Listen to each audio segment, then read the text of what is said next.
Hi, welcome back to my channel. My name is Caroline, and today's video is going to be the books that I read in August. The books that I read in August. The books that I read in August. Basically, now I'm formatting these videos where I film the clips after I read the books so that they're fresh in my mind and I know what I'm talking about and I don't have to look back into the books to see the characters' names, because I've been doing that for like the last year in all these videos.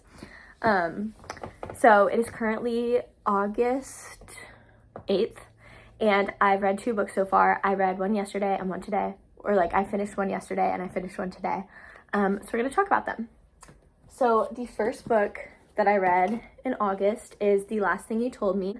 I actually listened to this on audiobook, and then today I was looking at my bookshelf and I figured out I literally had it on, like I had the physical copy, but I used like a library app, so I didn't have to buy it. I didn't have to buy the audiobook, so I didn't like lose any money by doing this, but I just thought it was funny. I was like, I've literally had this on my shelf and I didn't even realize, because I don't know. That's how you know I have too many books. But now I have the physical copy to hold and talk to y'all about. So The Last Thing You Told Me, it's about this woman named, I still have to go back and look, Hannah. Okay. The Last Thing You Told Me is about Hannah, and she's married to Owen, and she has a stepdaughter named Bailey who she's not really connecting with, she's not really close with. But one day her husband Owen disappears and leaves her with Bailey, and the only thing that he gives her, he doesn't tell her he's gonna leave, he gives her one note, and the note says protect her. It just says protect her. And so she can only assume that he's talking about Bailey. So basically it's a mystery of kind of what happened to Owen, why did he leave, did he do something illegal, what's his past, and she's kind of figuring out all of these secrets and all of these things she doesn't know. And at the same time, she's trying to grow a relationship with Bailey because she's been left with her stepdaughter who is not her biggest fan. They've kind of had like a hard relationship. But yeah, I listened to it on audiobook. To be quite frank, this was not my favorite book. I think I rated it 2.75 or 3 stars. I think I rated it 3 and then wrote in like the comments on Goodreads 2.75. Just because I listened to the audiobook, and honestly the woman's voice wasn't my favorite. And I was kind of bored. I was like, okay, the first half I feel like not a lot happens, and then the second half everything happens. And so the second half I liked a lot more, and I liked how things played out, and the ending was sweet. I liked the ending. But yeah, the first half it literally took me 3 weeks to read this. I started this in July. Actually, maybe a month. I don't know. All I knew is I had to renew it on my library app like 3 times. Oh, so that's a month. Yeah. So it took me a month to read this on audiobook. But honestly, I am glad I read it because now there's a show on Apple TV. So I just started it today. And it's with Jennifer Garner, and it's kind of interesting. So I'm glad I read it so that I can watch the show and kind of know the background, but I probably won't read other books by Laura Dave. The next book that I read was Into the Wild by Jon Krakauer. I've also been reading this for like a month. I've been reading it slowly, but I had to read this for school. Into the Wild is nonfiction. It's, I think, a biography.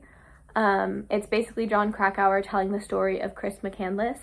And Chris McCandless is a young kid. He was like 20. He's not a kid, but he was like 23, 24. And he went out into the wilderness in Alaska in 1992 and never came out. He died in the wilderness. And they found his body. And his parents hadn't been in contact with him for the previous 2 years. And so he kept a journal and he took photos while he was there. And so it's kind of telling the story of like what happened to him, what events led him to do this. And then Jon Krakauer also tells stories of like other people who have done similar things in the past. And then it's also, at the time in 1992, a lot of people like thought that Chris was really stupid for doing what he did. A lot of people thought he was really brave. So Krakauer kind of talks about like the different opinions that people have about Chris McCandless's journey. And so he kind of analyzes that in a way. And it's really short. It's like 200 pages. And honestly, I'm really glad I read it. It was good. It was interesting. It was really, really sad. So I kind of had to set it down at some points because when you're reading fiction, you can just be like, oh, this is fiction. Like, even though this is happening, it doesn't mean it's real life.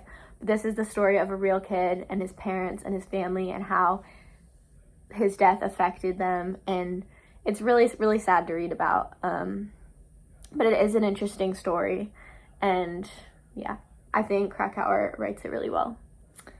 So far I've read those 2 books in August, but stay tuned for the next book that I read. Hi guys, I am coming at you from, I thought it was in July for a second. I'm actually going mad. Today is August 9th. Today's August 9th, and yesterday I finished Heartstopper Volume 5. Heartstopper, if you don't know, is a series. It's a series of graphic novels. It was also turned into a TV show that is spectacular. But it is a series of graphic novels that follow these 2 boys who fall in love. It's an romance, and it's really, really cute. They go to school in Britain, and so there's kind of like cute, not boarding school exactly, but cute private school vibes. And then there's like side characters and side plots. And this is volume 5. There's going to be 6 volumes in total. So 1 still hasn't come out yet.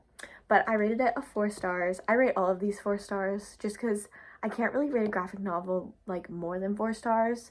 But 4 stars is like, I enjoyed the book. I will continue the series. I had a good time reading it. And yeah, honestly, these books are just comfort reads for me. I love graphic novels. They're just like easy to go like read through. And also I love rereading them. And I just love Nick and Charlie. So that is the book that I just finished. Hi guys, it is August 19th and I finished, I don't know why it's popping up weird on my Kindle. I'll pop up a picture, but I finished The Breakaway a few days ago. And The Breakaway is, I would consider it a romance, but also kind of just literary fiction, or maybe not literary fiction, but it's mostly just a fiction book because there is like romance, but it's not only romance. There's a lot of other things going on. But the book is basically about Abby, and she is in a relationship with Mark, or they just started dating. They've been in like 2 dates, like they're not official yet, but Mark is her like childhood best friend from summer camp. And she like feels really comfortable with him because she used to know him as a kid. And so they just started dating. But one of her friends, it's her bachelorette party, so she flies or gets on a train to New York. And they spend a few days in New York, and she has this amazing one-night stand with this guy named Sebastian. And she kind of forgets about it. She leaves. She doesn't leave her number or anything. She was like, oh, that was a really good night, but, you know, I'm with Mark. I'm going to be with Mark.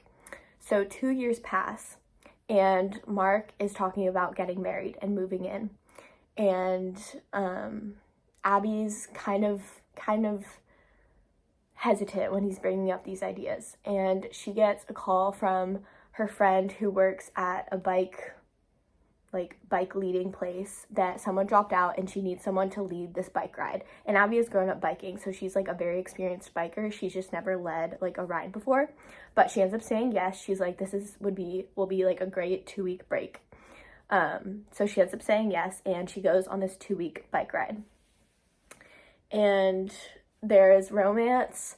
There's also a lot of dynamics between like mothers and daughters. I think that's a big theme in this book, is that because basically there's like 4 or 5 different point of views going on the bike ride. You get her point of view, you get the love interest's point of view, which I don't know if it says it on the back or not. It probably does. But Sebastian, the guy she had a one-night stand with, ends up being on this bike trip. And so she sees him after not seeing him for 2 years. And then just a ton of the people who are on the bike trip get point of views, and they're all kind of going through their own things like emotionally and back home. And it's really interesting. And so I remember I got like halfway through the book and like something happened from one of the other characters. So I was like, whoa, you've been like going through this the entire bike ride and no one knew.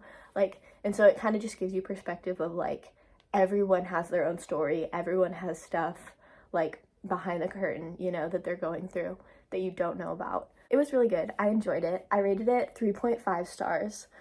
It wasn't higher just because sometimes I got uninterested, like towards the end. The first half was really good. But overall, I really liked it. I liked the setting of, like, they're all on this bike trip, and, like, a lot of them are trying something new for the first time, and it was, like, a cool kind of forced proximity in a way. It also reminded me, there's a book called Happiness for Beginners, which I haven't actually read it, but I've seen the Netflix film. It reminded me of that book a little bit, or that movie a little bit. So if you like the book or movie, you'll probably like The Breakaway, because it's similar in the sense that it's like this random group of people that are like on this trip together for 2 weeks. There's also like a bunch of random characters that are just like on the trip that you end up loving. Like there was these 4 old people that were just iconic, and I loved them. So yeah, I really enjoyed it. And it was also good for summer because it's set in like August, I think. It's set in August, so it's a good kind of summer transition to fall read. So that is The Breakaway. That is the most recent book that I've read. Hi guys, it is August 25th, and I just finished Summer Fridays by Suzanne Rundell. Summer Fridays is about Sawyer. Her husband works at a law firm. His name is Charles, and he has been getting awfully close with this female colleague of his at his job, and she kind of suspects that there may be like an affair going on. And so she's out to dinner, like at a banquet for his job, and she ends up meeting the girl that she thinks he might be cheating with. Her name is Kendra, and she ends up meeting Kendra's boyfriend. And they have a really bad like first impression. Like he's really moody, and she just thinks he's like not a nice guy. But then she gets an apology from like a random email, and he was basically apologizing for like how rude he was. Anyway, so Nick and Sawyer, Nick is Kendra's boyfriend, they start to kind of form like a friendship. It starts because they're both kind of like, it kind of seems like our spouses or like his girlfriend, it kind of seems like they're having an affair. But then it just ends up like turning into a friendship where they just like to hang out every summer Friday. And it's set in New York. It's set in 1999. It's very similar to like a modern rom-com. There's just like slight subtle differences, like they email each other, or like they like call each other on a landline. But yeah, it's really cute. I rated this book 3.75.